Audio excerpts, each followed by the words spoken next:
Well, hi there. I apologize for not posting yesterday. Um,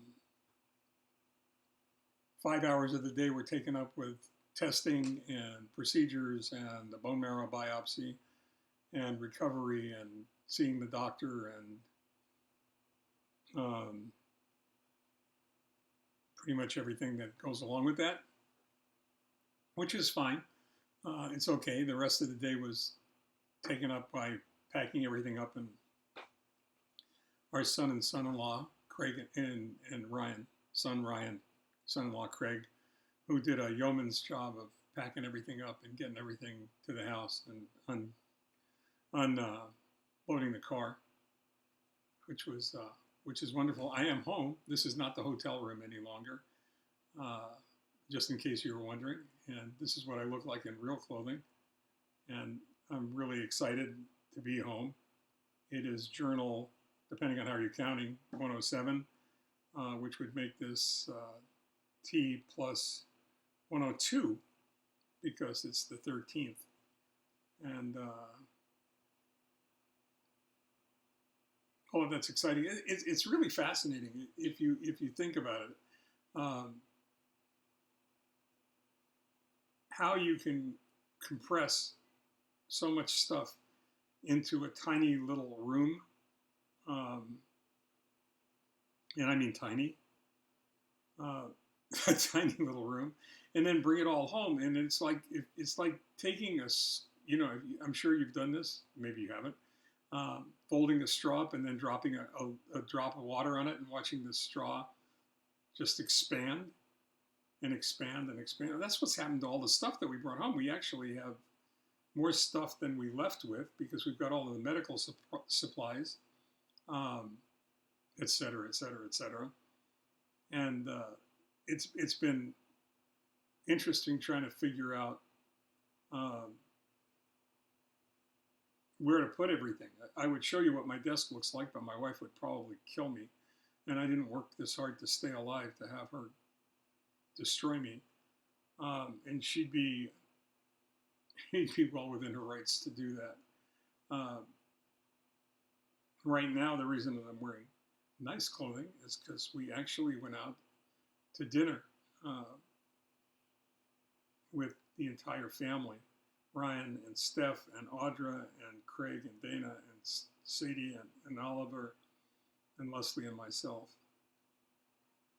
and baby Schneider, who has yet to introduce herself to all of us. And it was delicious, but in a different way other than the food, although that was really excellent as well. But just having everybody together and being able to celebrate Leslie's birthday with everybody in the family there, and you know, um, sharing food is a very powerful cultural and social phenomenon. So every time I have the opportunity to do that with the kids and with the family, I try. Um, it was worth everything just um, to see Audra and Sadie be together, be so excited to see each other, play together. It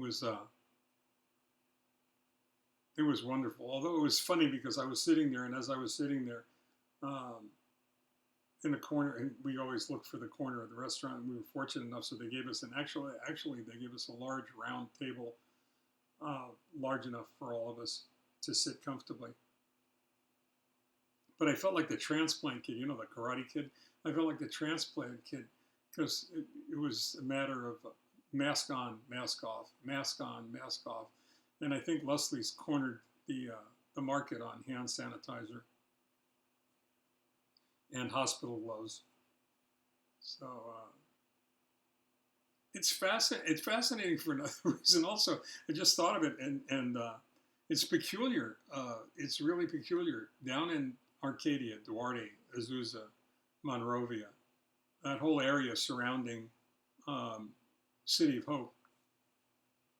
seeing people in a market or a restaurant in a mask is really no big deal.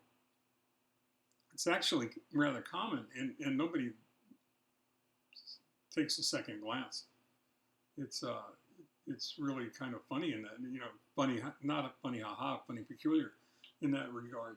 And here down south, up north, wherever the hell we are compared to out west of that area, it's not common at all. So when you're walking around with in Indiana Jones kind of a hat to protect you from the sun and wearing a mask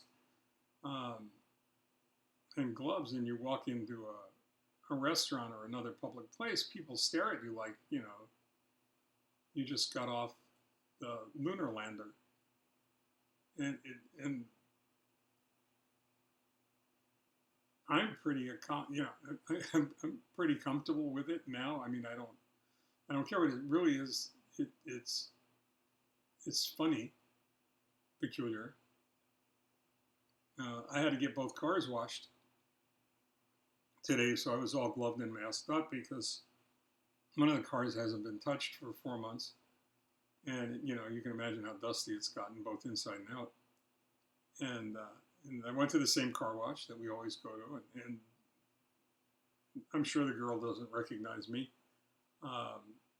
But I went in with the gloves, gowns, and the hat, and she didn't say anything. She was really kind enough not to say anything and make me uncomfortable with that. But when I came back with the second car, she said, "Is everything okay?" And I said, "What do you mean?" And I immediately started thinking about, is everything okay because you're wearing a mask and gloves and a hat like that? And I said, "No," I said, I'm doing okay. Thank you for asking." And she said, "No, she said, you were just here." And I started to kid around with her because I'm prone to doing that when I'm out in the world now. And I said, "How could you tell?" And she looked at me strangely and said, "Because of the mask." I said, "Okay, fine, I get that." But now we start the business of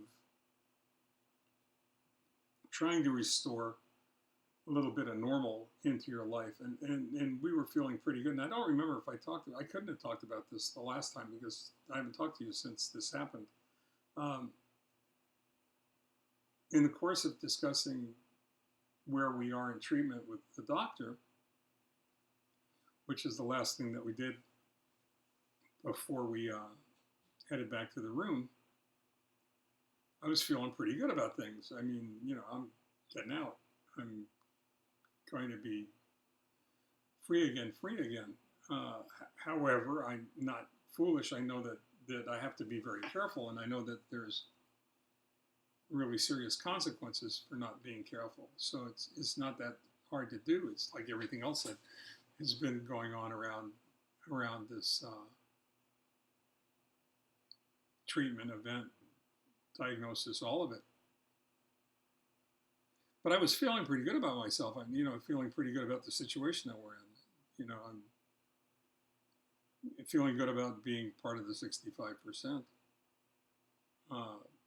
Until we asked a question about meds, and meds that we aren't taking anymore, and meds that I'm not taking anymore, most of which is expensive, many of which are expensive, and he said, "Don't throw them out."